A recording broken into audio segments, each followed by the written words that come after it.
demo. Okay. Hopefully that works. Yeah, because we don't need the feeling. No. Okay, well, we're going to get started. For everybody who's here on time, we're going to start on time. Amanda tells me that your class is usually until 11:30. Is that correct? Okay, so we will try to get you out of here by 11:30. I'm happy to stay a little bit after that if you have questions or want to dive deeper into anything else. I'm Wendy Starr. I am the co-team leader of Buy Sell Love Durham. And this workshop that I'm teaching comes from the interview process of interviewing team members to join our team. And I've interviewed, over the years, I've interviewed a lot of team members over the years. So this is what has been called the motivational interview. However, I'm calling this a what motivates you workshop. And it's a dive into each individual's what gets you out of bed every day to do this work, which isn't always easy. Is anybody finding real estate easy right now? You wanna? Okay, everybody, don't raise your hand at once, right? So we need to have something that gets us out of bed to come to the office, to make our phone calls, to yes. Okay, to make our phone calls and to go door knocking, do our open houses and whatever it takes for us to get our business going. So I'm going to give you a little brief history on me, and it'll be very brief. And then we'll just dive right into this workshop. So I got my first real estate license. You heard that first, real estate license in 2007. In the state of Arizona. If anybody remembers, 2008 to about 2013, there was a recession and there was a real estate crash. Arizona was one of the worst hit states, and that's when I got my real estate license. So if you all are feeling, oh my God, this is the worst time to be in real estate, I can tell you, this is not the worst time to be in real estate. This is the best time to be in real estate because you learn how to work. So you don't put a sign in the lawn and you get 20 offers and the house is sold within 5 days. You actually have to learn how to work, negotiate, and sell real estate. So this is the best market that you could be in right now. I learned more in that time than I have ever since on how to work with clients, other agents, and how to manage my time and my resources. So if you think this is a bad time, already start rethinking that. So I got my first real estate license then. I got a second real estate license the following year in the state of Oregon because I also had a home in Oregon. So I thought, well, I might as well get my license there. And I got my license there. In 2013, I moved to Ontario to be partners in life with Lindsay Smith and to also be his real estate partner. So I moved here in 2013 and I was licensed in 2015. So there was a two-year gap there that had to do with immigration. So I worked in the office, I did all kinds of things, but I was still working in real estate during that time. And so from 2015 till now, so for 10 years, I've been selling real estate in Ontario. I've seen lots of changes in real estate here over the years, as any of you who have been in real estate longer than 5 years probably have seen. So again, it's a great time to be in real estate. I think most of you, other than Lindsay and Billy and Chris, have been, are you guys under 2 years in real estate for the most part? I got started in January 2019. 2019? Yeah. Okay, so you've been around a while, Moses. Okay. All right, anybody who's been in real estate longer than 5 years? No. So my question is, and I asked, who's finding real estate easy right now? For the few of you that have been in real estate quite a while, what are your thoughts? So for me, I mean, I think people are gotten used to seeing the market work in certain ways. I believe right now we are in a more normal market that we typically see in the last 5 years. Yeah. Billy, what do you think? Well, you hit the nail on the head. I mean, it's not a difficult market, it's just difficult. So this is a market where you do have to hone your skills on whether it's I think in this market, you need to work on your 3 pillars, whether it's door knocking, open houses, whatever. But your main pillar should be your database. This is how you do building your database, being in touch with your database. Yep, good point. Lindsay, anything you want to add to that? Yeah, this is really, it's time to collect, to build your database and nurture it. Give you a good example. How many letters did I do yesterday? 105 letters. So Yesterday. This is the time to database. Yeah. You're new to the business, it's time to be organizing your database, getting it so that you can work with it and touch everybody in the same. That's what it is. Got it. Anybody want to add anything to that? Moses, you've been around a while. I guess the biggest difference I see now from when I first started is like, if you had people already, like during COVID, things were selling for high. But my pillars, I wanted to do like open houses and door knocking. And like at the time, I didn't feel comfortable doing that. I feel like people would be very apprehensive once to show up at their door.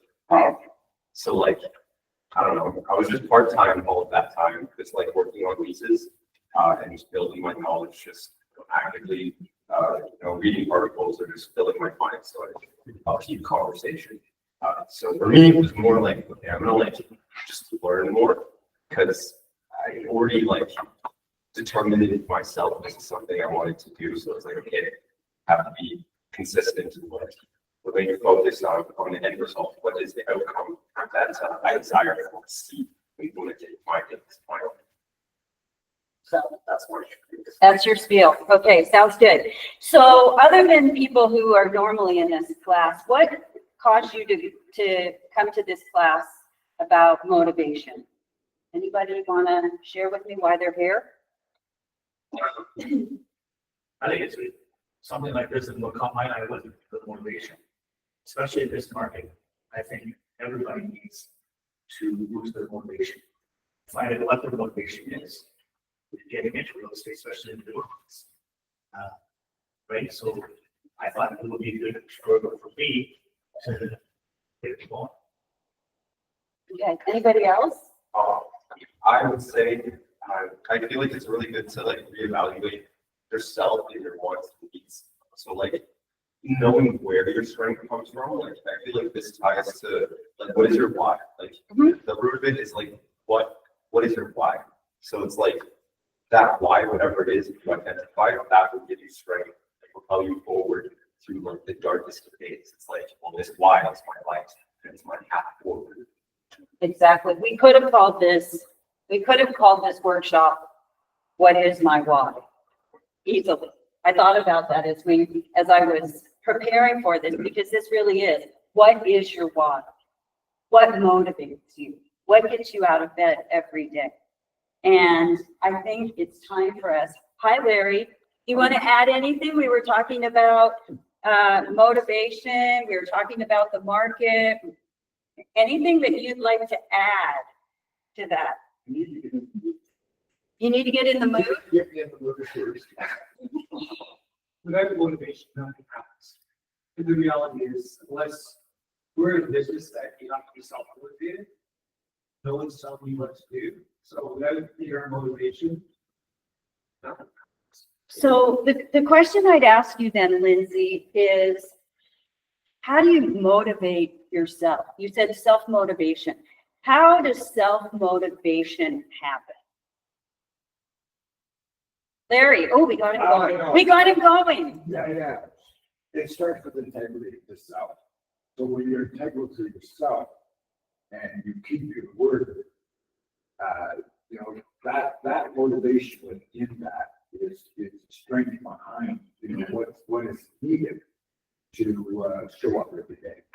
So what I'm hearing you say is it's your own personal integrity to yourself. Is that correct? I call it self-integrity, because, you're not reporting to anybody but your own thoughts. And if you say you're gonna do something, you write something down, you're gonna do something. Okay. How do you make yourself do that? Well, for me, I had non-negotiables. I had a to-do list, if you will, but in that to-do list were non-negotiables. And I would never not do the non-negotiable. Okay. So I'm hearing Larry has non-negotiables. So that is a key word here. And that might be something that you all want to jot down, either on the back of that paper and say, what are my non-negotiables? Okay.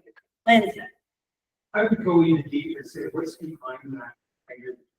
Because integrity only exists when you have either values you set for yourself or goals that you set. So integrity is achieving the goals or doing the actions, moving towards them. But I think that based on what Larry just said, if you get behind that, something's got to drive you to that integrity point. There's got to be some reason, like you said, you get out of bed. Maybe it could be goals, maybe a checklist. Right. So I heard you say values and goals. And values are really important, and they're actually going to be used when we get to doing this worksheet that you have, because I think values are a driver behind motivation and behind what's important to you. Billy. Well, I was just gonna say, knowing what your why is can be a motivation too. Because if you know what your why is and you're striving to get that, talk about integrity or your values, goals, to get to your why, it is a motivation. Right. So, and that's what we're going to do right here. So what we're going to do today is we're going to spend about, 15 minutes or so on each of these 4 quadrants. And 2 of them are blank, which Moses pointed out to me and wanted to know what those blank ones were, and we'll get to that. And we're going to explore what motivates you in these different quadrants and why that's important to you and how it makes you feel. So we're going to do that. We're going to get that all covered. And then at the end, we'll do a Q&A, and the bonus is, I told Chris, the bonus of this is that we're going to do Ask Wendy Anything. So you can ask me about this class. You can ask me about real estate. Don't ask me about command because I don't use it. You can ask me about database management, time blocking, any of those subjects that you want. And when we're done, if there's something else that you would like to see a class on, or like me to teach a class or to do this again or whatever, let Chris know. And I'll be happy to put something together and we'll do another class. So are you guys ready to get started? Oh, yes, Matthew. One more point. Yes, Matthew. So Matthew's on our team, by the way. I think there's obviously you talk about motivation. I think the word that I use is This right. Okay. And that's when you probably knows I always bring a lot of what I do to stay back to the mentality for the gym. And you look at January and you say, oh, I'm motivated to start working out. Well, how long does that motivation last? How many weeks? 2 weeks? Maybe a month. But how do you continue to go and do something you don't want to do, even for the next 365 days, whatever that is? And it's not motivation, it's discipline of knowing what you need to do and just doing it. And possibly the words that were mentioned before were integrity and values, and I think those all tie together, right? So we could also do a class on values and doing a workshop on figuring out what your values are and what's important to you as well, because it all really ties together. All right? Yeah, and if you don't know what your values are, or why you do what you do, it's really hard to do something you don't want to do. Exactly. Exactly. Very good point, Matthew. Any other questions before we get started? Okay, we're going to get started. So how this chart works, and you all have one in front of you, is we start out with career and we move to finances. And we talk about, we're going to imagine that 5 years from now, we're all in this room again. And I ask the question, how has your life been? And you smile and you say, it's been absolutely amazing. How does that all sound? Right? 5 years from now, we're here, and you guys are going to say, this last 5 years has been amazing. So what has to happen in this area of career? Because really, we're all here because this is career. And not that this is the most important thing, because I think as we go through this workshop, you'll find that there's other things that are equally or even so more important than career. But we're going to start with career because we are here at Keller Williams. So in this area of career, we're looking at your career journey over the past 5 years. What meaningful changes or accomplishments would have made this an amazing 5 years? So this is an interactive class. Nothing goes up here unless you guys tell me. So I want to hear what you guys all have to say. What has to be amazing for this to happen in your career? So just shout out some things. I'm going to write them down, give me time to write them down, and then we'll just keep adding. Success. So success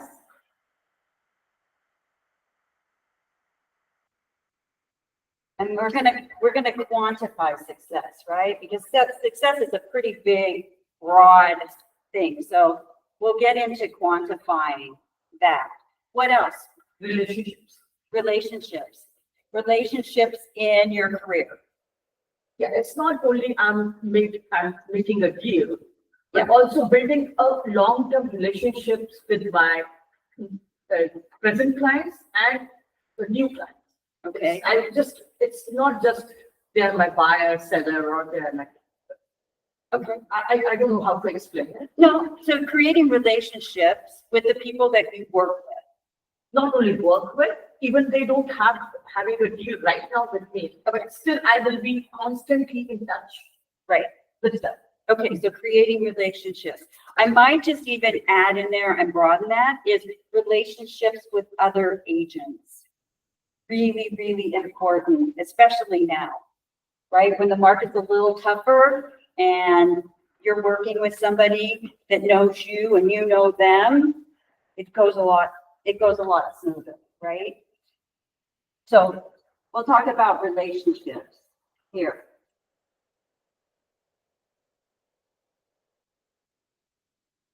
What else? How can we expand more on career? Like, what are we trying to have out there for careers? What would it take to happen in your career for you to say the last 5 years has been amazing? Like, I feel like the most important one is database, which kind of goes into relationships and then like success with database. Okay, let's write down database. So let's talk about a robust, let's put down robust database. It's not even just like the database, it's having like the ability to maintain it, to massage it in the right way. To nurture. At a high level. Whether you're leveraging technology to, organize everything and communicate with everybody, or do you just, do work, make calls and whatever it is, kind of just wrap it. Got 1,000 people, talk to them, it's like, this big database is going on. Exactly. I think that's I think that's why I added robust, because a robust database is a database that you're working in all of, right? What else? What else would have to happen? 10+ deals a year. Okay, we're quantifying now, 10 plus. And I'm gonna say transactions, because I like that word better.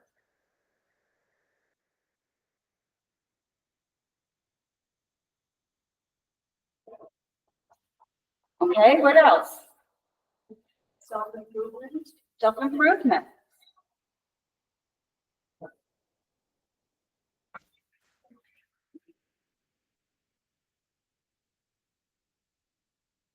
And would that be taking classes? Just improving all your skills, like negotiation skills. Just being a better person and being better at what we do. Okay, all right, improving personally and career wise. Yeah, okay. What else? Lots more stuff to put up here. That's gonna be good, like work-life balance. Thank you. I like that.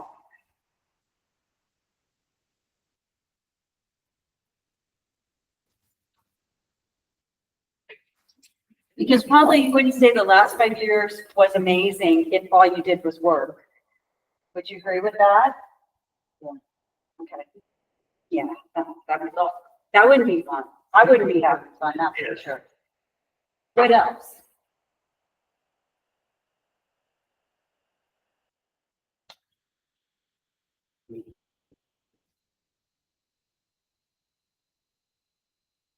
I'll throw a couple more prompts out there.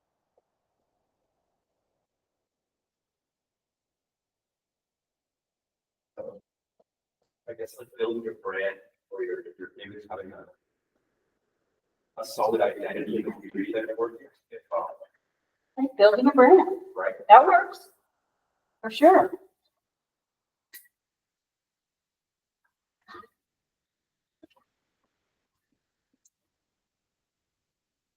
Yeah.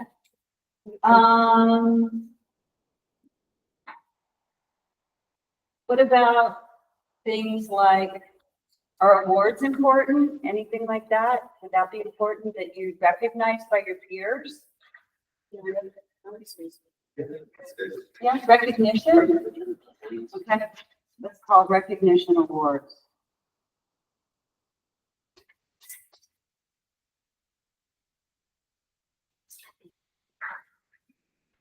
That's here, but that won't be over here in the financial part, right? Because you can't take those awards to the bank. Billy's laughing because I think you've heard me say that before, right? Okay, so have we kind of exhausted this part? I can just like building just faith and trust in your ability to deliver results. It's just like Confidence. right, yeah. Confidence, would everybody agree that's a good one? Okay.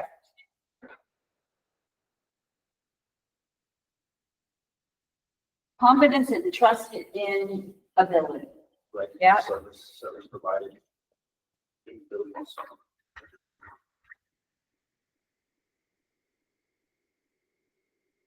Okay. So you can try, we're confident now that, you know what, confidence goes a very, very long way. Okay, and we can continue to add to this as you think about it, but when you picture this all happening and this being amazing, what does this look like? Like, what do your days look like? For sure, you have to have your 2 hours of lead gen. Okay, 2 hours of lead gen every day. Would you all agree that's important? Minimum. Okay. Billy, what else would you think? What else would that look like? In a day. Yeah. What would your day look like? What would your days have looked like? Well, working on yourself, I think, first of all, first thing in the morning. Maybe it starts, the 5 a.m. club. I know that But one. working on yourself, whether it's taking time out to read, do some self-improvement meditation in the morning, getting yourself prepared for the day to do your regen. But more importantly, your regen, I think your deep follow has to be on it. Okay, so lead gen, we've heard lead gen, we've heard lead follow-up. So if we're doing a minimum of 2 hours a day of lead gen, how much time are we spending on lead follow-up? Same. Same. Okay. Right, so we've already got 4 hours of our day time blocked for lead gen and lead follow-up. Okay. And before that, we've maybe worked on ourselves, maybe done some inspirational reading or gone to the gym or whatever it is, meditation, whatever works for you individually. Okay, anything else that would look like? Who are you working with? Do you have a team? Are you on a team? Have you created your own team? Like a network of people that you work with, like, because you're the realtor, you need, your mortgage person, maybe your stager, you just have to have your contact list set up, like, stress, you're in a position to do things. So you have your team of service providers, right? Stagers, photographers, you've got your go-to people that you call. Anybody in those 5 years building a team? You see yourself having leverage? Because that's what a team is, right? Leverage? Or so are we all solo agents in here? So that's probably the room. Okay. All right. Just asking. But I'd like to ask, where accountability can take forward in this, regime that we're talking. Good point. Accountability.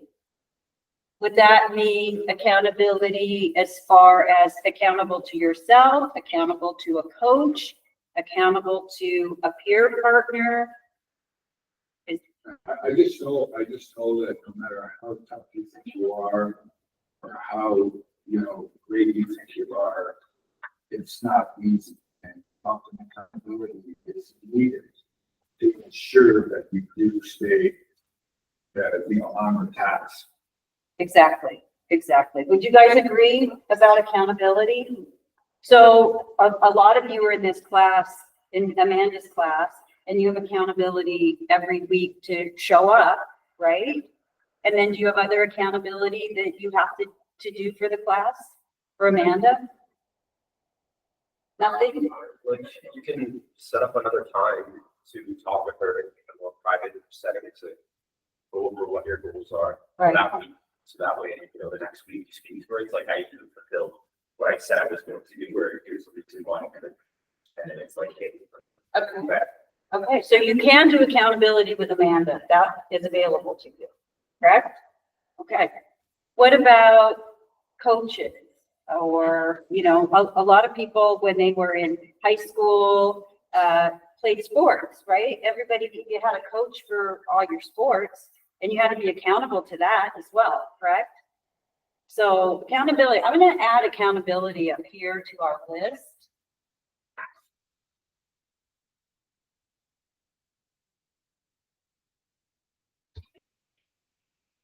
Okay.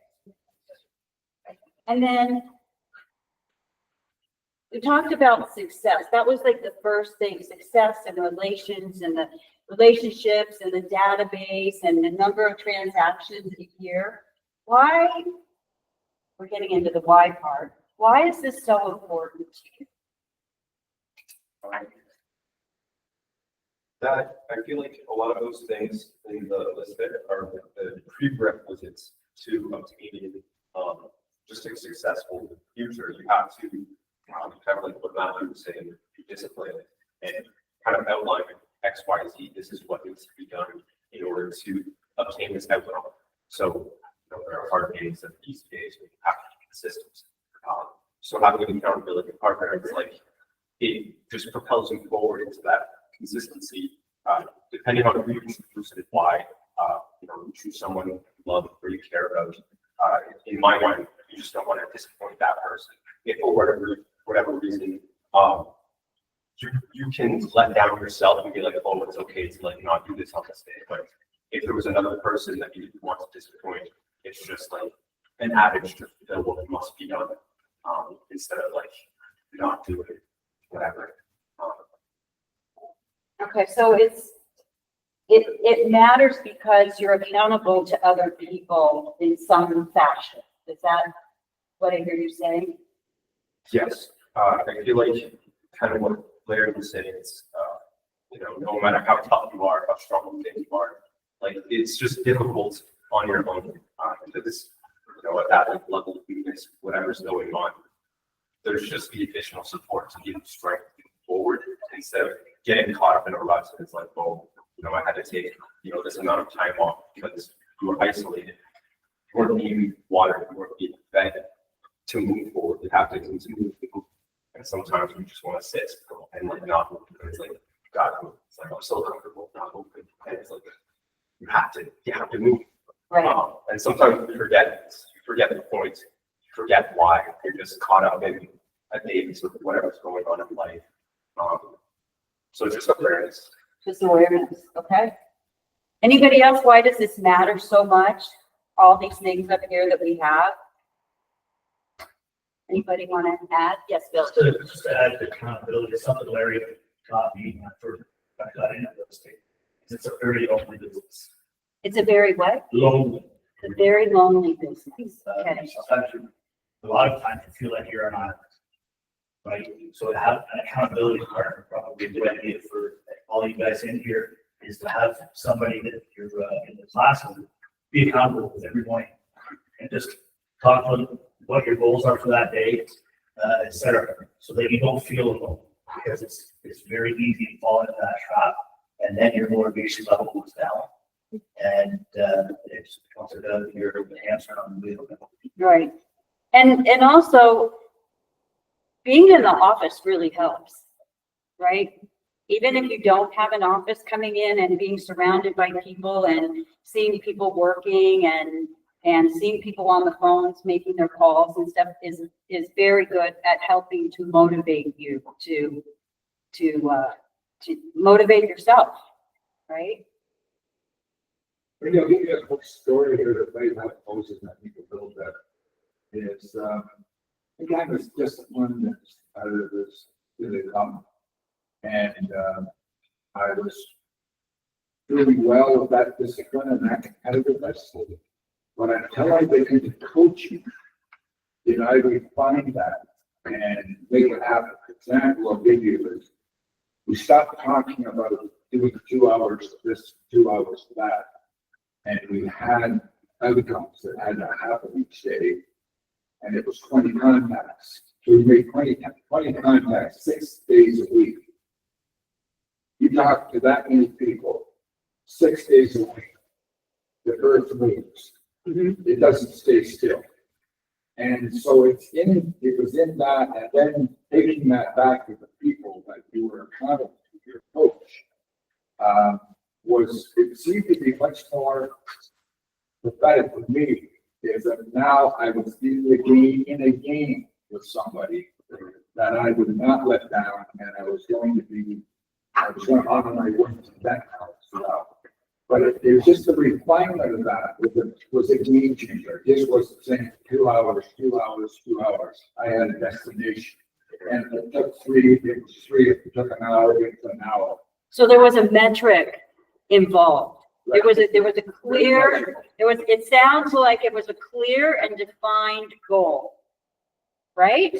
You had a goal of however many contacts, right?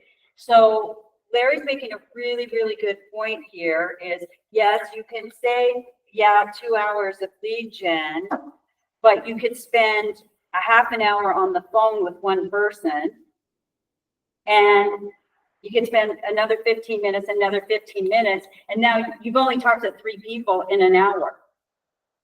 So I think what Larry's saying is, it's not 2 hours. It's having those conversations, whatever that metric is, right? So I think that's really important to propel yourself forward. And that was a really good, point, Larry. How many nights, Larry, did you go home, sit in your driveway, make calls until you had your contact stuff?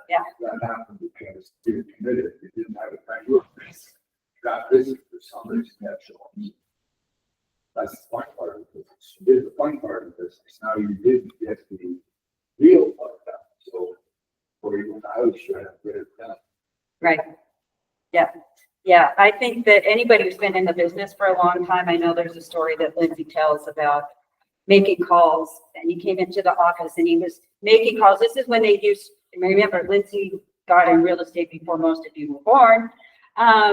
They would call through the phone book, right? And it had phone numbers, and he would call through the phone book, and his goal was to make calls until he got an appointment.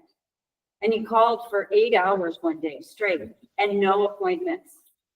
And he said, I can't do it anymore. I can't do it anymore. So he cashed it in that day. And he said, I didn't get my appointment.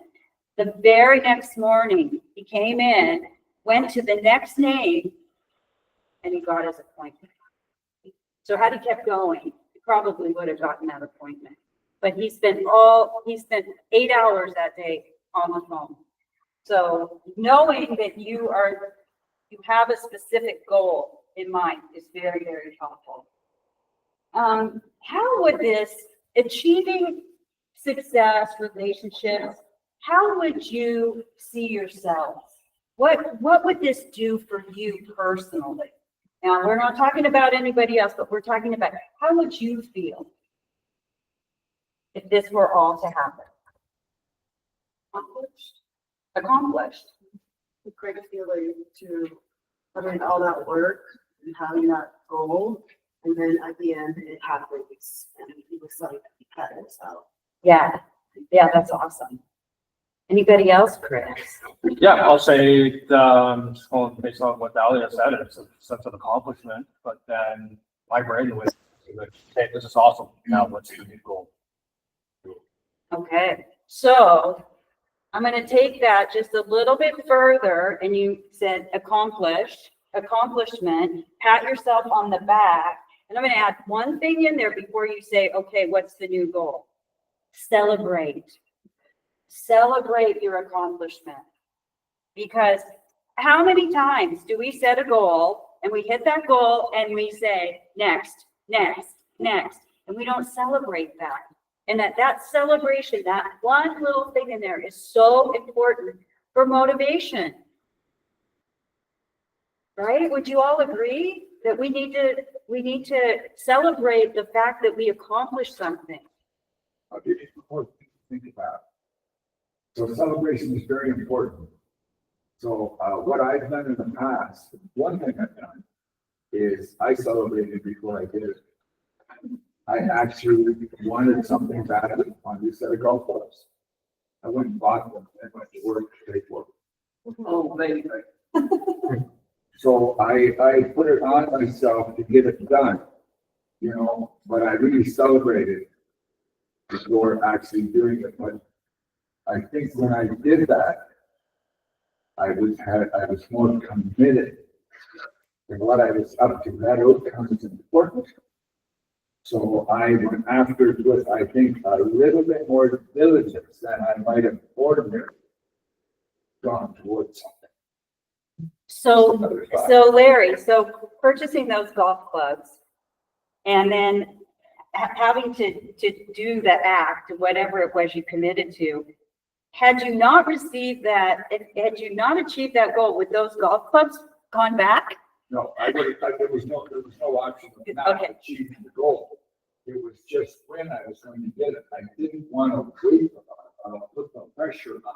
I bought a house that way as well. So it did the same thing with that pressure on me to actually show up. Right. I was pretty sure I was going to get it done. I just didn't want to get it done in 3 months. I wanted to get it done in 2 weeks. You just wanted those golf clubs. I know you did. Good golf clubs in channel. There you go. Right, absolutely. Well, every time you picked them up, right? Every time you picked up those golf clubs. Better make a deal. Yeah, I was fighting too often, I picked them up. Okay, so have we covered everything that you feel like we should cover in this career area? Huh? Pretty well. We've covered it pretty well. Okay, let's move on to finances. And this is really, finances is just another word for money, right? And for some reason, we all need money to be able to live and to keep living the life that we want. So let's just say, again, this has been amazing. 5 years from now, your finances are just like, you can't believe it. 5 years from now, you go, awesome, they're beyond awesome. My finances are better than I ever thought they would be. So what has to happen for you to feel financially empowered and say, I crushed it? And we're gonna use green for money to write this one up. So let's go. This is the fun one. Like building, like for me, the thought was dreaming bigger. So just having a bigger idea, a bigger goal to chase, go after, but then also setting like a time paradigm to achieve that. So say, within the next 10 years, I want to achieve a certain thing. An example of that is like, okay, I want to have like a billionaire business plan, like X, Y, Z, going to do kind of like the growing things and going, being like solo agents to then like expanding into a team, kind of like how we would look to reach that mark, like to become billionaire agents in like 10 years. So it's an idea of like shooting the moon and landing towards the stars. It's like you're just willing to put in the work at a high level. And like even if I don't hit that billion, like I gotta get a billion. But it's just setting the bar so big to the garage. I kind of lost it, but It's setting high goals. Yeah. Right? Okay, so setting high goals. What about income? What would that look like? I'm gonna put high goals here. But I mean, let's get to the nitty gritty, the good stuff, like money. Like how much money are you making, or what type of investments do you have? I mean, let's dream big, right? We're visualizing, we're imagining, we're dreaming big right now. We're not, we gotta go for it. So throw out some ideas. I think like a gold number is just $1,000 a year. That's a gold number in society. Something on the way after 5 years, you make that amount. Okay, 100K? Well, nowadays, double it, 200. Year by year. Okay, we could do that. So what are we gonna say here? I'd say looking at today's economy, 100 grand used to be the plateau number, but now it's 200. 200, okay. It's like the Costco. I've been pricing trucks today or the past couple of days Yeah. because my vehicle died, and that's why I'm on my bike today, and it is just stupid. Right, A used truck wanting $50,000, the price of when I sold trucks for 25 years, a brand new truck nowadays, not even half decently appointed, is 100 grand. no, crazy, isn't it? Okay, so let's just say, I'm kind of the agreement that $200,000 is the bottom line here because of how much everything costs. $14 a pound per steak, crap, come on. Well, I remember going to Costco and saying, okay, if I get out of Costco for $100, I'm doing really well. And now, if you get out of Costco for $200, right? You're doing really good. You're doing really, really So, well. sorry, Wendy, quick question here. Yeah. 200K gross or net? Whoa. There you go. Ooh, I like that question. So is it gross or net? It has to be net now. Yeah. Okay, so. Okay, so then let's go to the next question. What's the GCI? What's the gross? If it's 200,000 net, what's the gross gonna be? Well, like that depends. Like for example, if you were making that much in a year, you would want to, and I don't know the specifics, I just have to run by you, but you want to have a correct, which is a personal real estate corporation.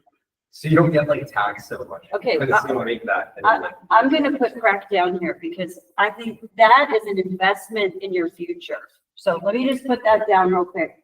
And then Chris, go. Yeah, so I'm saying based on the 40% profit model, that the DCI needs to look in the area of 500,000. Okay, all right. So we're gonna say 500K gross. And that's the 40% model. Okay, we're getting there now. I see we're visioning this better. What about investment properties? What about investments in the stock market? What does that all look like? Why not? Sure. Yes, I personally feel right now what the market is and how the prices and negotiation is going on. If I do have money, I must invest it in 500 to 600,000 number house. And I personally think I'm just 1 year old in this industry, but I personally feel after 5 years that property will be giving me something around. Right, so investment properties, right? How many investment properties are we gonna have in 5 years? How many? 10. I like you. I like this. 10 investment properties.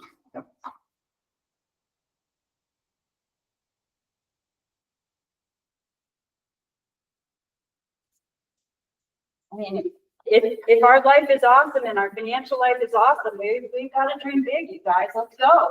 Let's do smart. 2 investment properties. We just did 10.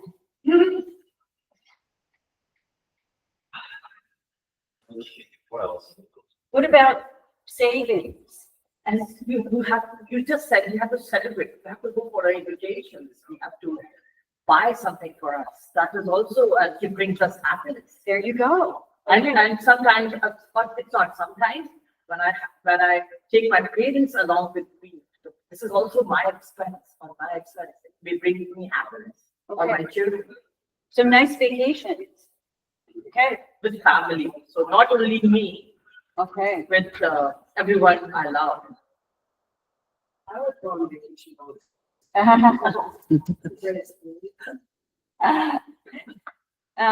What else? What else? If we're making this kind of money, we got a prep, we got investment properties. Like, I'm looking at, so you have set up a goal of 200K net. Just with the way things are trending now with the cost of living, like I'm trying to account for like inflation and just assuming the cost of things will rise in increments over time. So it's like, I'm just focused on what the financial independence number is, like how much do you need to be making year over year? And like how much do you need to allocate to savings or investments? So what do I want to say? How much money you want to put away every year? Like the most ideal, like I want to make $1 million a year, what I want. But it's like I want to know what it takes, what it like creating like a map in front of yourself, like your agenda. It's like this is what you need to do. You need to religiously do this, and then you'll get there. And then having your accountability partner like, hey, listen, you know what the expectations are here. Fulfill them, and then That's a business planning workshop right there. Yeah, yeah. So, yeah. Okay, so that's passive income, right? So let's put up passive income because that's a good point, right? We want passive income.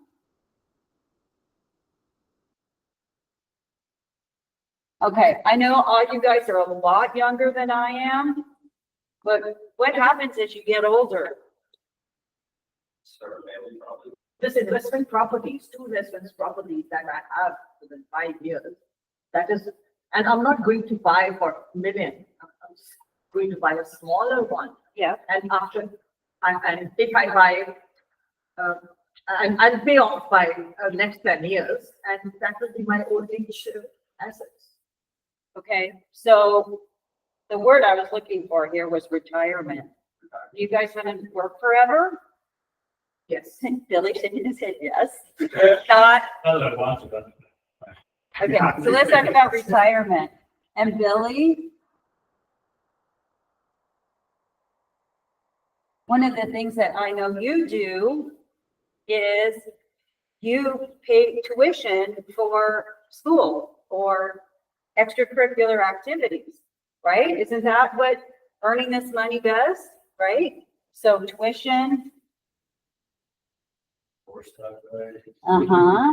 and activities. Is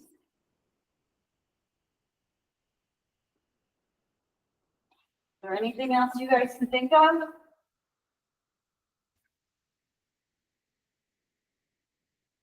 We don't have like the stock market investments up there specifically. No. Because if you had, and I've worked out the numbers with my brother, because he's really into this stuff. Yep. If you had like 500,000 intelligently invested, you could be earning up to 5,000 a month in dividends. So that's just like what Frank was saying, passive income, but just, you know, stock market. Stock market investing, like, that's investments. where Okay. you're putting money as you get it. Because then you're putting the money to work for yourself. It's like the money isn't slavery. It's just, it doesn't sleep. It just works. That's part of the adage of pay yourself first, right? Is always putting money away. Just gonna add something that I think is super important that we're not talking about, but unfortunately, the government likes a portion of our income. So I would say that we might want to add here that we are paying our taxes on time. CRA is happy with us. They're not coming at us, yelling at us and calling us, something like that. So I would say tax payments, right? Sure. Even though none of us really like that. There's no getting around it really. No. Would you think there, honestly, Yes. I think it might be advisable for the newer agents to set up a separate bank account where they put maybe 30% of each commission check into that so that they don't touch it. And when the government does come with the money, we have it. Yeah.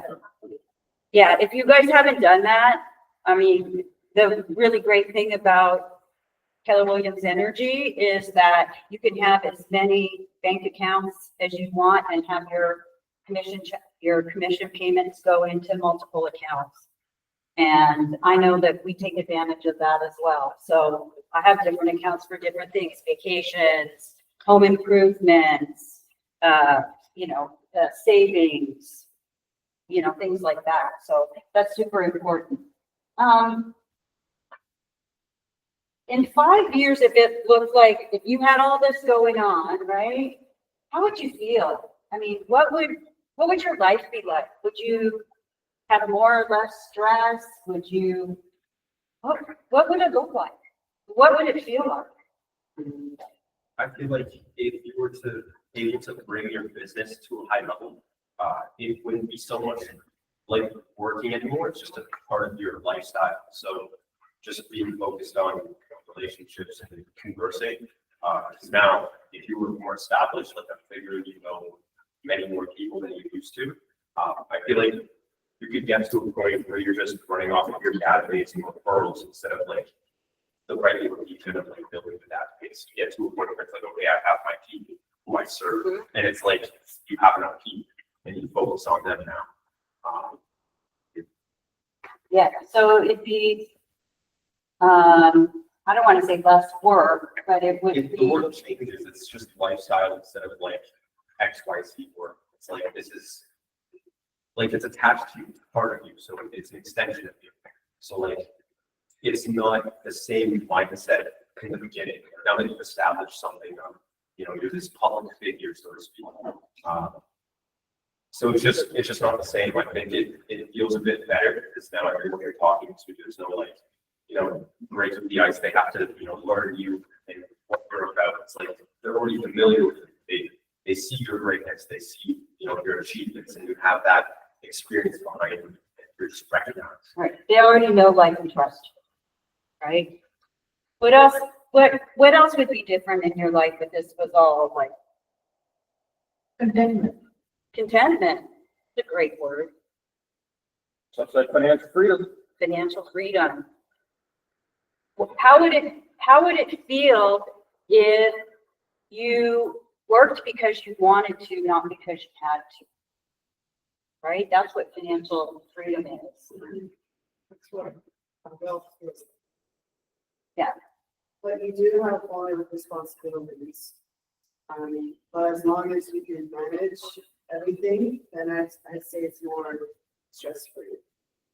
But you are picking up more responsibilities and you are adding more pressure on yourself. But like I said, as long as you can manage it, then you have your wage on you. Yeah. Financial freedom. It's a good feeling. Okay, we've got 2 other empty boxes, and these are gonna be for somebody to say what else is important to them. What other priorities are there besides career and finances?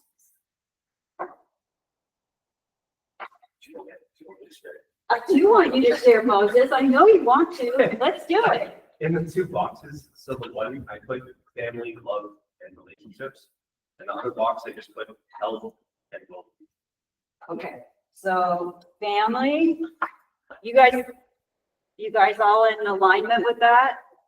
Okay, so family, I know you said more than that. Family, Love and relationships, just like family / love / relationships, like they're all one thing, really.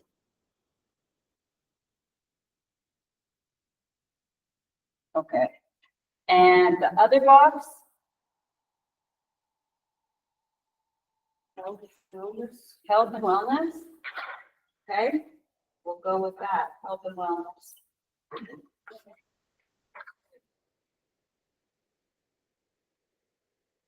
And that can, I guess that can include like physical and mental. Yeah.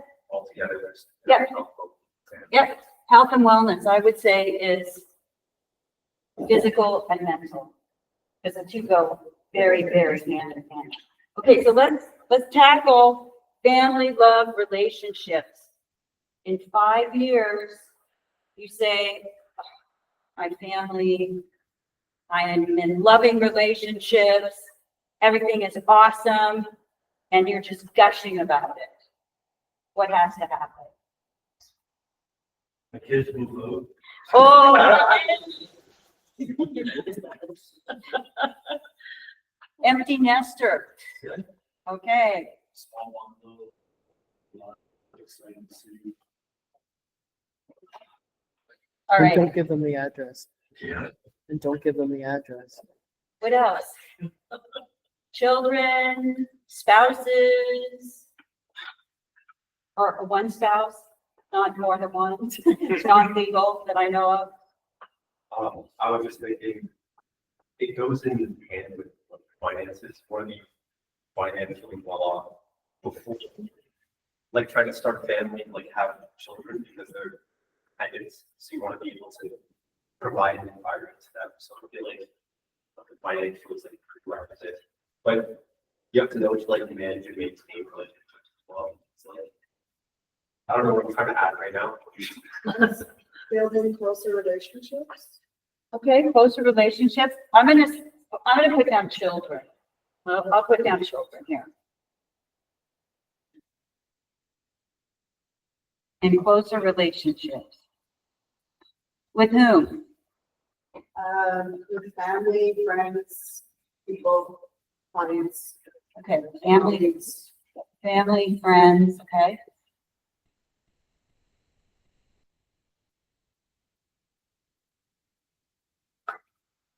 What else? What else in family, love, relationships?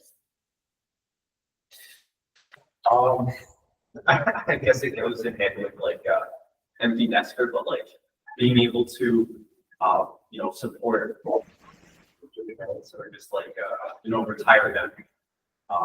Just making their life better, easier, so they can transition to do what they want with their time. So help your parents, Right. okay? Help parents.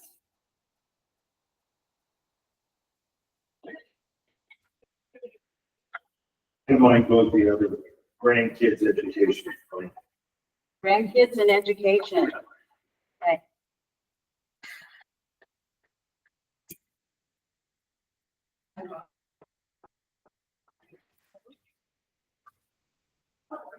And that all ties in. See how it all kind of ties together, that these all work together? Yeah, This one ties in with the work-life balance, but yeah, just having time with the people that you love, I guess. yeah, quality time, right?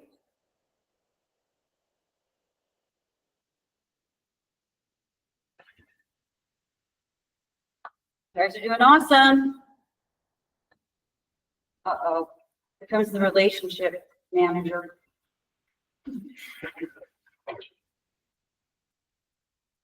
So Lindsay, what you missed is we're working on family, love, relationships, and then health and wellness will come next. So in 5 years, I'm going to ask you because you walked in 5 years, to say that your life is awesome, what would have to happen in family, love, and relationships? We're still together.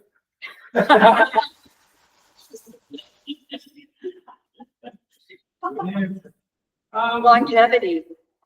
I think that the two family health relationships and what's it, Family, love. love and relationships and health and wellness are all tied together. I think part of it is if you work on your relationship on a daily basis, it's going to grow. But if the health is there, it doesn't matter how good your relationship is, it's going to be an impact. So I think they're all kind of up together. Well, we were just saying how really a lot of this stuff, being able to do these things has to do with career and finances as well, right? So they really all tie together, which is a whole, again, back to that work-life balance. If your personal life isn't in balance, right? Something's off there, your work life's not going to be good and vice versa, right? So what else? Family relationships. Anything else? But I don't agree, if you have lots of money, even still you're healthy and having a good relationship. I don't agree with this. Okay, so wait, say it again. Even you have lots of money, like second point, you said you have a property, investments, lots of money, like materialistic things. But still, it's not go together, like health and happy married, happy relationship and wealth doesn't go together. I don't agree. Well, I don't think they're dependent on each other, correct? But I'm saying, but what I did say was, if your work life is in chaos, you're going to take that mess home with you.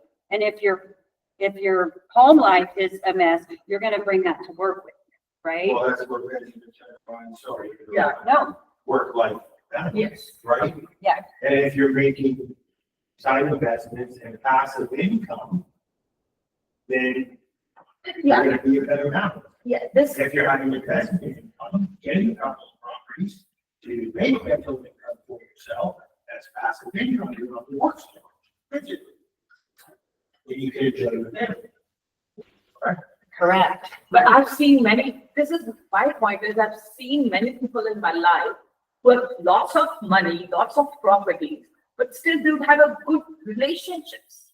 They're miserable, right? Money doesn't guarantee that you're not going to be a miserable person, right? I mean, right? Money solves one problem, not all.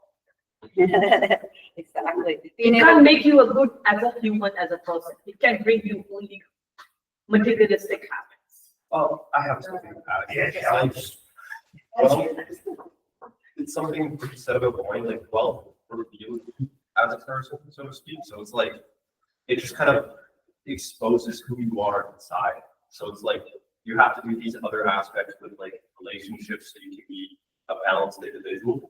Or else like you're gonna have all this money because you're not like working on yourself. You're just this crash out of energy. Maybe you don't have the right temperament or like, you know, you just can't contain yourself. You're just everywhere, all over the place. The stress, whatever is eating you up inside, you don't have a sense of fulfillment from within. You're not balanced. You have money, and that if you tie your self-worth to how much like money you have, it's like that's not something of meaning, something of value. Like that's not something. I don't know where I'm going with this now. It's not the end all be all. Well, your wealth is not measured only by your bank account. Right. So Is exactly what you're saying.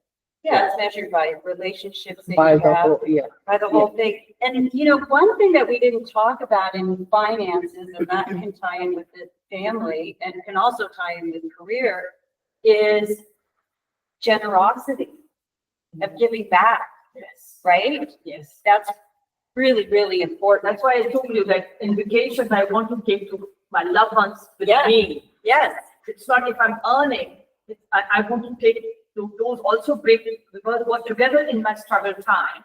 I won't forget that. Maybe it's you or maybe it's anyone. Yeah. I'll remember them also if I reach some. right. So all of that can bring generosity that, you know, we wouldn't have if we weren't earning whatever it is we're earning, right? We wouldn't be able to be generous. Anything else in the family love relationships?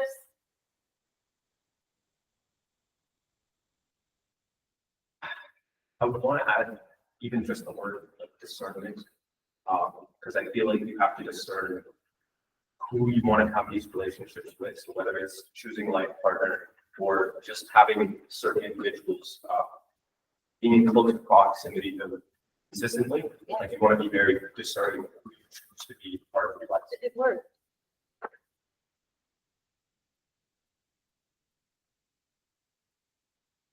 Not how we spelled it right, but that's okay. You know, discernment. And I think that's really important. Surrounding yourself, again, in your career, being very discerning who you hang out with, right? You're the sum of the 5 people that you spend the most time with. I think you've all probably heard that before. So, you know, choose your friends, your peers wisely, right? Right. Anything else we want to add?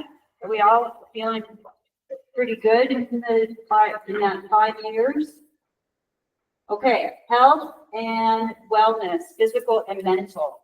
What does that look like? Like what physical condition, what mental state are you in? Physically active every day. Okay, physically active every day.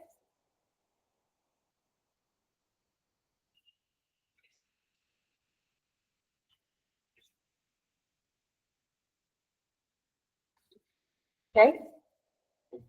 Billy, Spiritual. spiritual. Do you want to expand on that? Just, for example, when I wake up every morning, first thing I do is I say thank you. It's a little. It's a blessing.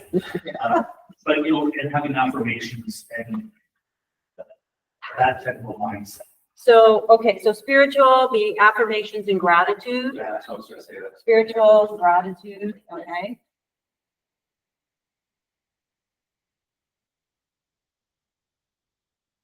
Affirmations.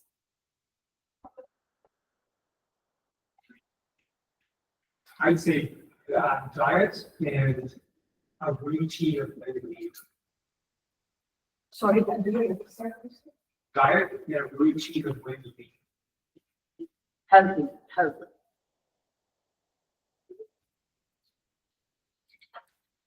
Diet, You're not eating at like 11 o'clock at night. oh, okay, meal timing, You know, that's- okay.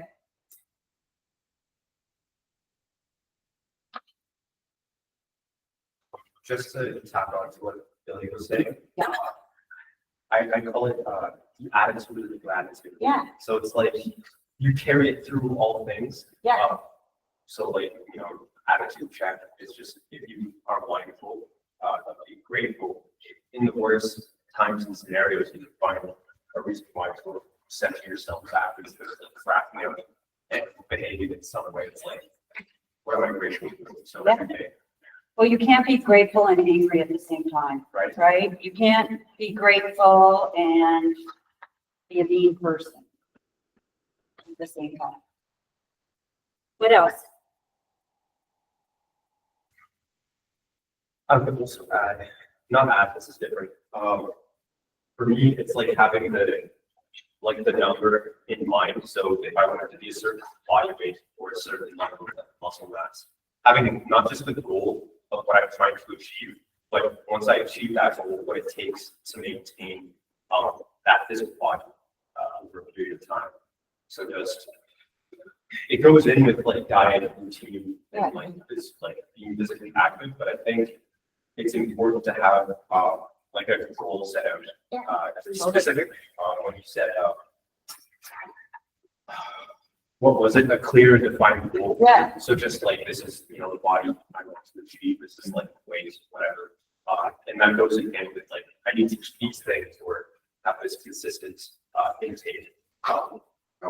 Yeah, yeah. So achieving and maintaining goals, okay? I like that.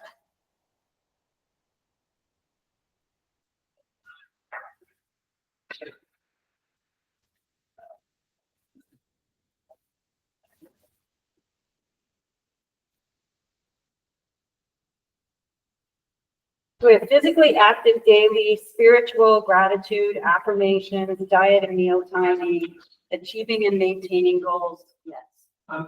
One of the most important ones, sleep. Yeah. Lead. I was just joking. It's one. Pray. Pray. Prayer. Pray to God. Oh, great.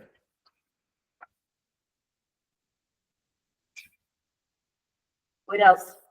What else is going to keep us healthy so we can do these other things, all these things that we want to do?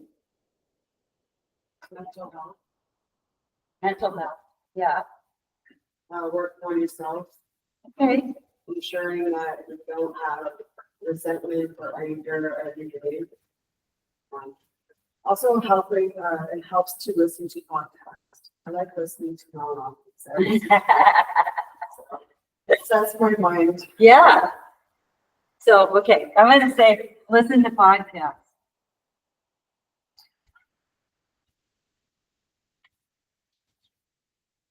There's a lot of really, really good podcasts out there. Yes, Lindsay.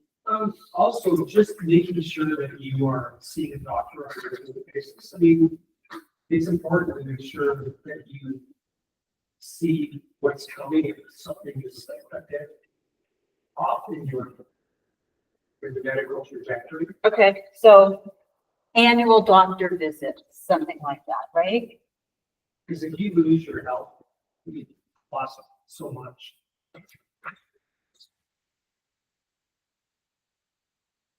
That's very true. And you guys are you're all very young in here, with the exception of a few of us. But we all know how important our health is, and you can't you know, we're self-employed. We don't get paid if we don't work. And if we're sick and we can't work, we're not going to be effective, and we're not going to be good for those family and loving relationships, and our finances are not going to be good. And CRA is probably going to be chasing us, right? What else under health and wellness? How about, I'm going to throw this out there, community, like having friends, right? Doing things socially. Right? We all went through the pandemic and went through a time where we were all isolated. And that was, I know for me personally, it was probably the worst part of my life. Right? So I think having community is super, super important. Right? So I'm going to put that down as having community.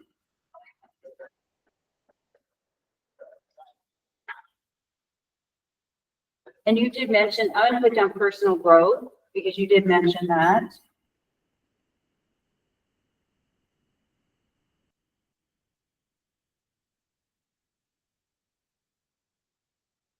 You know, always learning something new, whether it be for work or your personal fulfillment. On top of that, it's like, aside from what your body is consuming, you want to focus on what you allow your mind to consume.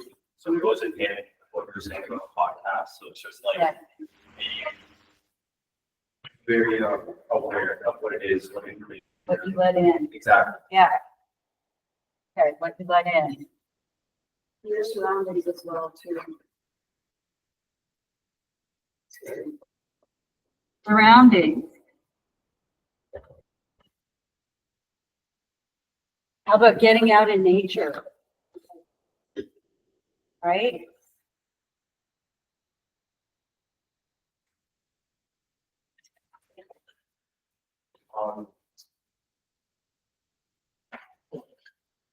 The healthy one goes with like, it's like a healthy mode of expression. So if you have, you know, some hobby or passion that allows you to express itself, specifically, you're just transmuting energy. So you have like an outlet, you could, you know, make cars, like whatever it is for you to just use your energy the way you want to people that isn't attached to like any word, like anything else, just, you know, for you. So meaningful pursuits. Yes. Okay.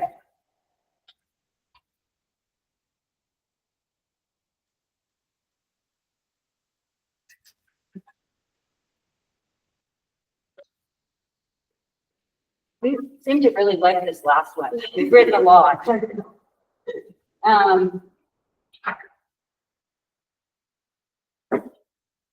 So what is this?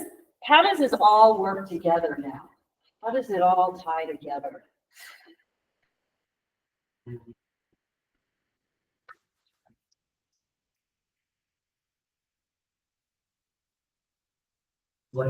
I can tell you the way I used to say it. I used to say everything, everything, everything.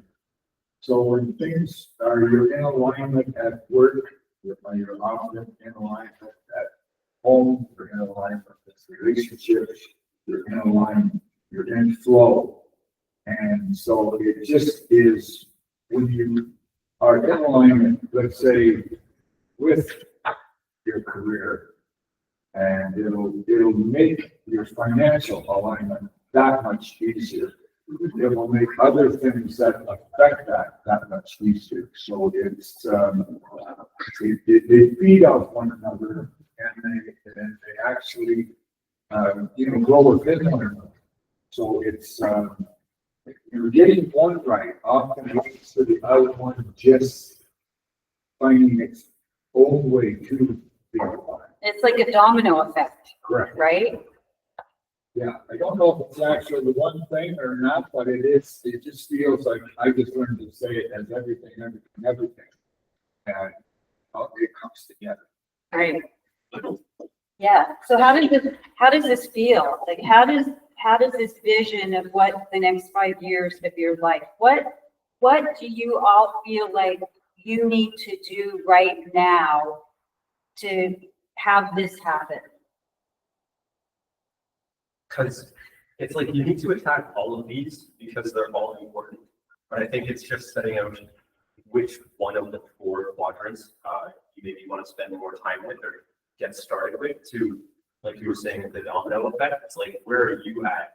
Which one of these four, if you put your attention and focus on it, where would it, or how would it lead you into strengthening other components?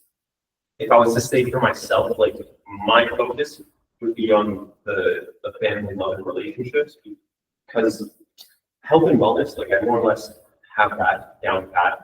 Career in finances, I feel like if I had just better either partnerships and accountability, so just closer tight connections to support me in my career, because now I'm successful in my career, the finances just come through, and then it's just being knowledgeable with that money when you receive it, how to properly allocate and invest, so you don't have, CRA problems or whatever in the future.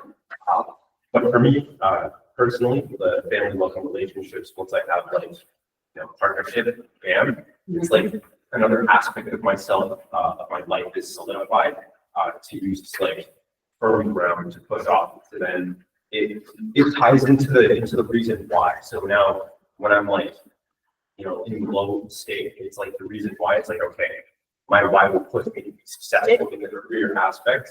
So it's like I start with the family love relationships. The career is good, and then the finances are good, and then the health and wellness just gets better because I started in that one, and then just all the rest of it. Yeah, totally makes sense. Anybody feel that there's a priority for them that might be the most important? Really, one other idea for people in the room that can't imagine that, this is overwhelming. It's like, what's the analogy? How do you eat an elephant? One bite at a time. So it's like in our world, we do 20 contacts today. We do another 20 contacts tomorrow. We do that for 2 weeks. We find a way into accountability. Integrity shows up because you did it. And then the world shifts. Everything else shifts at that point. When you've accomplished, you celebrate it, and you set a goal that's way outside your comfort zone that you have now because you see what you're capable of. You sometimes need to taste it to get it, to understand it, to buy into it. But it's that simple. It's one bite at a time. I'm sorry. No, go ahead. But your and my situation are different. You have a database, you can call and contact 20 people. I have 20 people, I can call them again and again. Okay, I want you to do an exercise for me. Go to your contacts in your phone. Right now. Everybody can do this. Go to the bottom of your contacts. After the C, go to the bottom of your contacts. I want you to just yell out how many people are in your contacts. Anybody? 350. 350. How many? More than 300. More than 350. How many is in your database?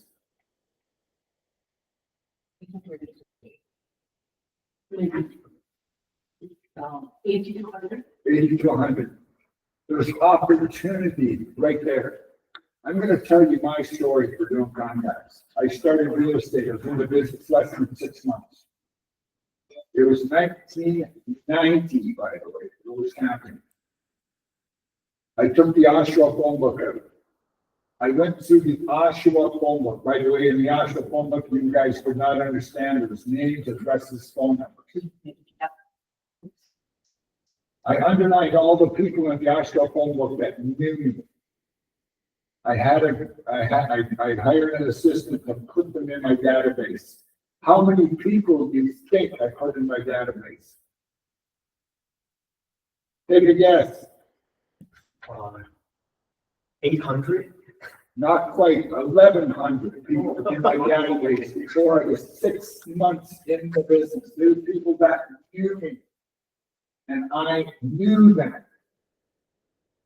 Then I started reaching out with them with the most awkward conversations I'd ever had in my life. But that's how you do it. If you do not have 200 people in your database, you have not got a chance of surviving in this business. And if you're calling 20 people a day, they're people you don't know. You get an open house to run, whether you have a business or not. You go to that week you spend door knocking for that open house. And you show up. And you show up scripted. And you show up as what you're going to say and what you want to do. And it can look like this. It can look like something that you're going to get a lot of no's, but the no is only the opportunity to get to a yes. So when you knock on a door, you say to the person, it's, hi, I'm Larry Lloyd from Keller Williams. I just listed a house in your neighborhood, and I wonder if you know anybody that would love to live in your neighborhood. You get a chance to choose your neighbor. Do you know anyone that wants to live in this neighborhood? I don't. I'm running an open house on Sunday from 2 to 4. Is there a chance you could drop by and see the house on Mary Street? I'm not sure. I'm doing value adjustments of homes in the neighborhood. I'm handing one off tomorrow to one of your neighbors. Would you like me to do one for your house as well and drop it off at the street? I may not be here. Can I email you an open house evaluation of your home based on comparables in the neighborhood by email? That might be fine. So you don't give up. You script at the level that you're going to get a yes somewhere. That's a contact. That's one contact. We have had a 2-minute conversation about real estate with someone. That's what it looks like. It's not playing small. It's understanding what you need and going and getting it at the level you need it. So you just are always reaching for something that has been unattainable up till now. You cannot survive 80 people in your database. Cannot survive. You need a lot of people in your database. And you need that. And now as you grow the business, but it's a big world, start contacting. Somebody will love you. And just because you're authentic, just because you're new, just because you're out doing it. You're not hoping it gets done. Feels like a father talking to the kids. Oh, Larry shared some great wisdom. Somebody called me the other day, one of my coaching clients, and she mentioned to me that she had a new team member. And I said to her, your new team member, who's only had her license a couple of weeks, has one job. It's not to build a website. It's to build her database. That's her job. That is your job. If you don't have any clients, you have one job. Because you're not showing property. You're not negotiating contracts. You have one job, and that is to build your database. And that is it. There's no other way to do it. And I'll add on to it, there are two groups of people in this business. The people you know or the people you don't know. Which group is bigger? We don't know. That's the group you go after. Okay. Yeah, I know I have lots of things, but I can't speak. But the thing is, it's from last 1.5 years, I mostly feel it's because I'm 4 years old in this country too. It's easier who are born here than to be an immigrant to be in this business. I disagree. I always disagree. too. So I'm sorry, it's bad, it sounds to be bad to all of you, but easier to, I personally feel lots of racism compared to, like, if I call and they even know my accent, they don't pick up my call again. Even an agent, it's not, agents should understand the feeling of an agent, because it's hard to get even a buyer in this business. They don't again pick up my call. I feel very bad. I don't feel embarrassed to saying this, but if I will be, if not, I will be a big agent, I will maybe have a different with someone, but I will never do this. Not picking, I just say, sorry, we are not able to do this deal, but it's not the gesture, you don't pick up the phone. Yeah. It's So just, it's not the right gesture. if this is something that you want to explore further, I'm happy to chat with you about what it is that you could work on to create your database. The refinement, you'll refine it. Yeah. I'm thinking of lots of things that you could do that you would feel comfortable with, because that's, one of the things in this business is, people say, oh, which database should I get? Should I use Command? Should I use Follow-Up Boss? Should I use? The answer is you use the one that you're going to use, right? I don't use Command. That's why I said, you can ask me any questions, but don't ask me about Command. I don't use Command. I use a different database, and I use it every single day, right? So there's lots of things that we can do to create our database. And you have a niche that you're not tapping into. We all have a niche, I'm over a certain age. Lindsay's been in the business for almost 40 years. Our database is aging. Most of our clients are in their 70s or 80s. That's our niche. We help people downsize. We help people move to condos or retirement homes or things like that. There's always a niche for you and for you to build your database. So we've got to stop with our limiting beliefs. Our limiting beliefs. I'm an immigrant as well. I moved here. I did not know anybody except Lindsay Smith. That's it. And I didn't have a database, but Lindsay had a database. And I adopted Lindsay's database. And I went out and I did open houses and I door knocked and I did my lead generation. We do over 80% of our business out of our database. We'd be out there door knocking and doing open houses all the time if we didn't have that database.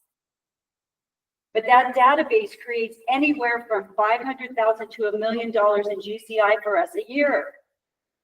What am I going to do? I'm going to love that database as much as I can. And that's what we do. So, that's a whole different workshop that we could do, and we could talk about and identifying your niches and everything else.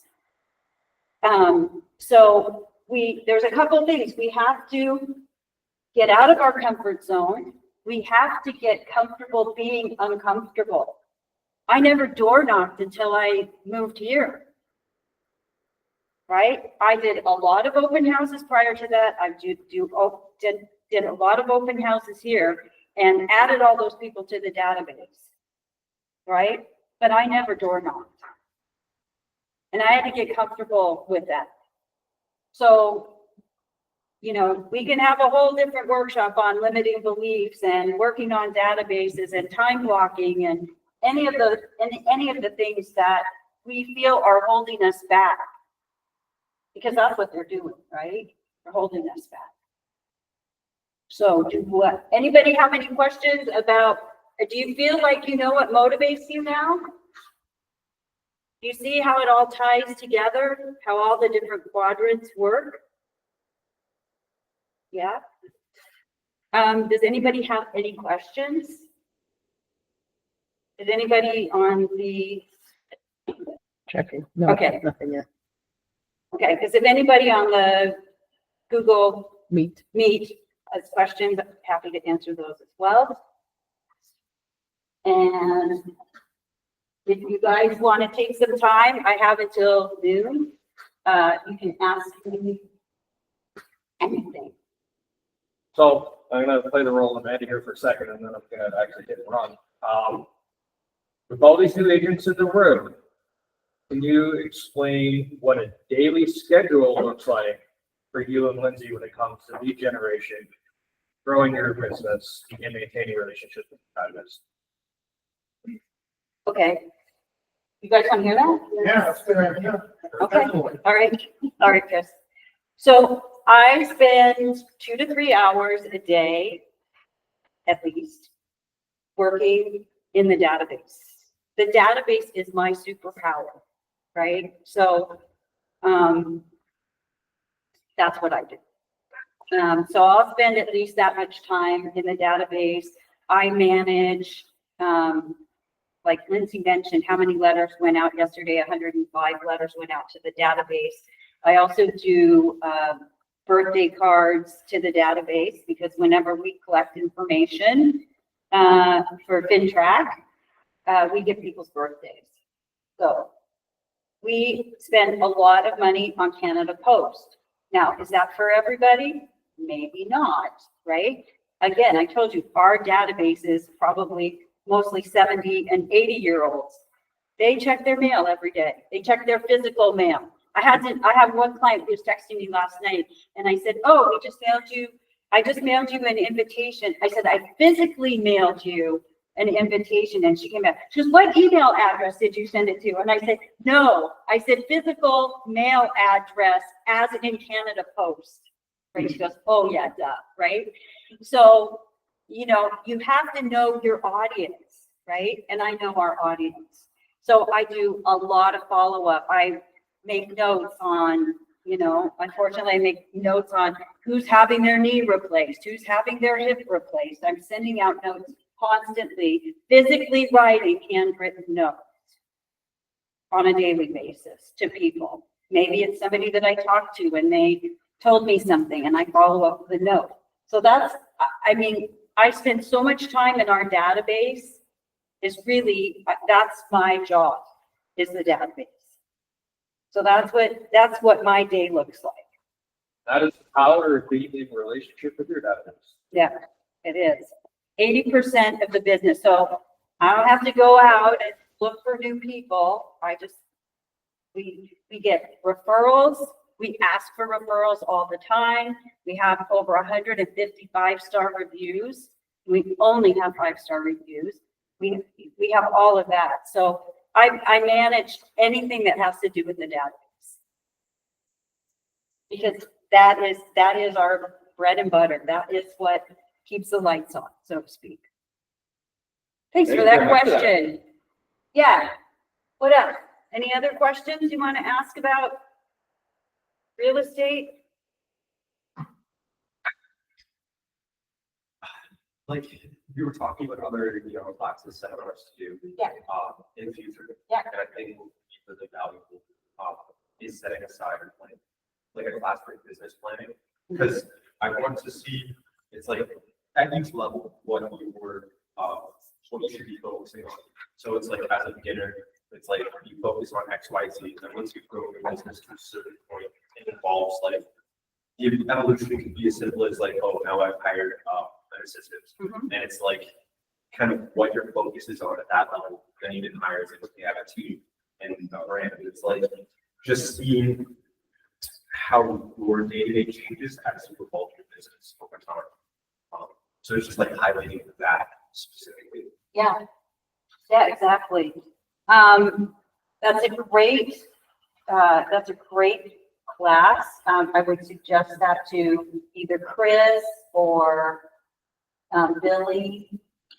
I guess the better question that I could ask directly is just how your business has evolved over time. So kind of contrasting, comparing what your real estate business was like when you started, compared to how it is now and how it changed over time. Oh, yeah. So when I started selling real estate, I was a solo agent. And, I think the first year I did 5 transactions. And I look back at that and I'm like, but, I think it was after a few years, I kind of 5, 8, whatever, I hired a coach. And that propelled me ahead. So having that coach and having that accountability, what Larry talked about. My next step was I hired a part-time assistant. And when I hired the part-time assistant, that changed everything. It truly did. So I think the last year that I was in Arizona as a solo agent, I did 18 transactions with a part-time assistant. And then I moved here. And we do anywhere from 25 to 50 transactions a year with the team. With Lindsay and I doing the majority of those. But we also, again, we run a business. So we have a business plan. And we work off of that business plan. So that's our guiding light, so to speak. So we know what we're supposed to be doing all the time. We have a question online. Yes. This is from Jaden, and she's wondering how are you asking for referrals, like explicitly? How are you doing that? And are you doing calls daily or just text and email? Jaden, I primarily make phone calls. Right? Again, I know my audience. And the really cool thing about our database is when I call people and leave them messages, they call me back, which is awesome. I do have clients that I send texts to, not as many, but my younger clients I send texts to. And then I send emails. If I'm sending an update, I might be sending a market update or something like that. So I use all 3 methods.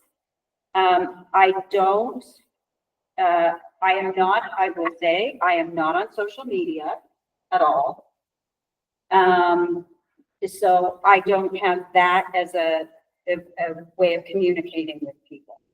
So I use all the other ones. And what was the other part of that question? Oh, referrals. So every time we do a transaction with somebody, we always ask for a testimonial.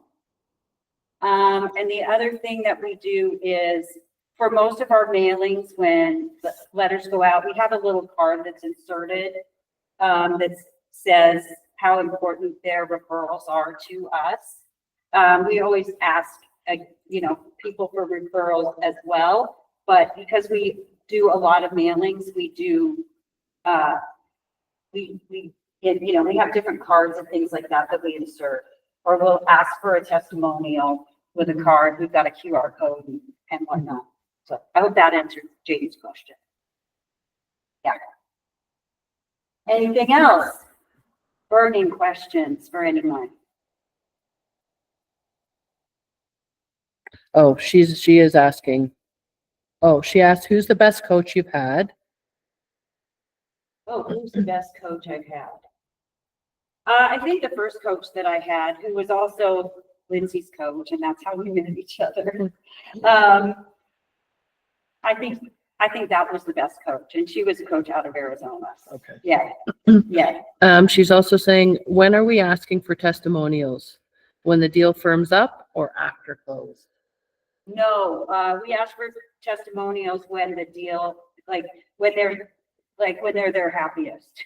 So, so when the deal firms up, when they're just so happy that it's done.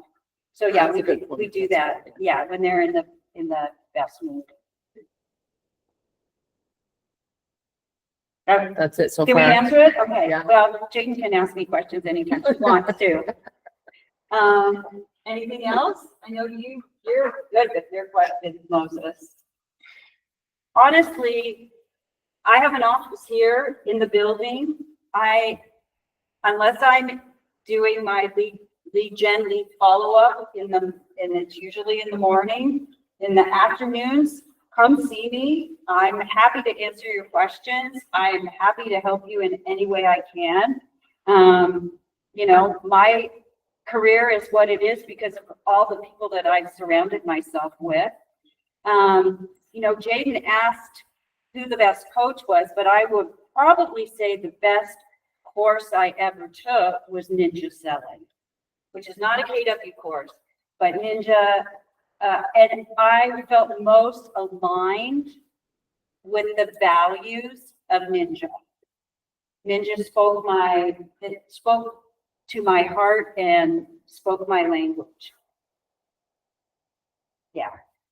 And the book, there is a book called Ninja Selling, which if you know, are not at the point that you're going to travel and go to a ninja course, you can always read the book, which is a really, really, really good book. Yeah, many years ago, we did a 2-day presentation. I did myself and a couple others. It's really good. Yeah, and we've actually had a ninja class.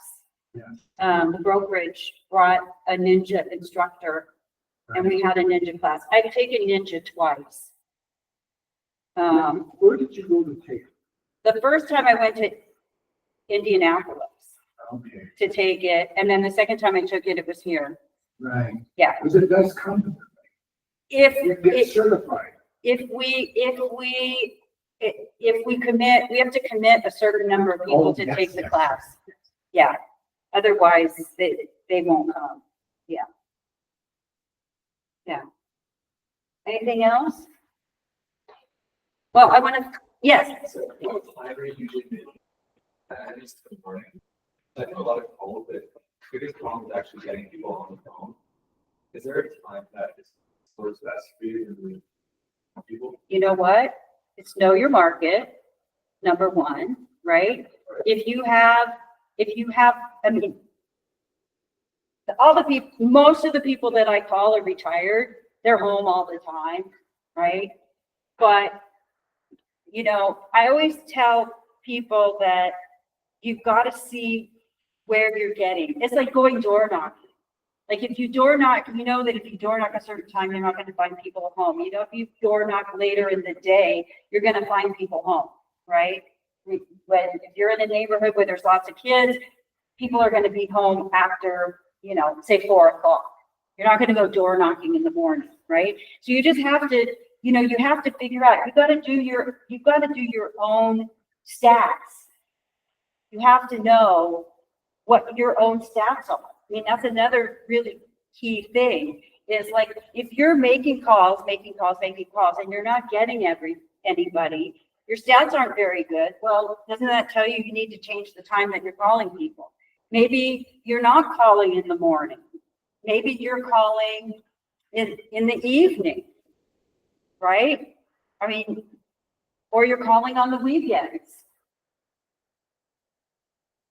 Again, I'm fortunate, our clients are always home Monday through Friday, and I can call them Monday through Friday, but if my clients weren't, I wouldn't be calling them, right? Because that's part of it, right? You're door knocking. If you're going out and you're door knocking and you're getting people at home, but you're not getting information, then you need to work on your scripts. You need to work on that. So again, you're building your own stats. We're doing Ask Me Anything, and we're asking me about when's the best time to call. Anytime. I said you have to know who you're calling. Right? We're just lucky all of our old people are home in the morning. I think I would do some tests, prospecting sessions and find out when's your best response with your colleagues, and then just focus on that time. And I said same thing for door knocking. Right? So we're not going to work with Yes. We're just listing a house from door knocking. Yes, door knocking works. Okay, anything else? Can you explain, you are a HCI coach, what does that mean? No. What is it? HPI. HCI coach? Can Yeah, you explain what that means, what the process is of getting that? So for some reason in 2021 during the pandemic, we weren't traveling or doing anything, and I was bored just selling real estate. So I decided I wanted to take a coaching course, and I found this course through the Human Potential Institute. And it was a 9-month course that I took, and it was all online. And I said to Lindsay, I don't think it's gonna, it'll take maybe about 5 hours a week. Well, it turned into a part-time job because of all the extra stuff that I had to do because of it. So for 9 months, I did real estate, and I also did 75 hard at the same time. And you know what 75 hard is? 75 hard is a mindset, mindset and physical program. Google 75 hard. And you have to do 2 workouts a day for 45 minutes. So on top of doing all that other stuff, I did 2 workouts a day. But anyway, so at the end of the course, you have to coach people. You have to meet with peer partners and practice coaching. And then, after 9 months, you get your certification. So it's an international recognized. it is. There were people in my course that were from all over the world. Yeah, it's totally cool. So yeah. Anyway, I acknowledge you all for showing up and being here, and for challenging yourself to be better at what you do. So thank you guys very much. Thank you. Thank you. Yeah. All right, so now what's everybody gonna do? All of them.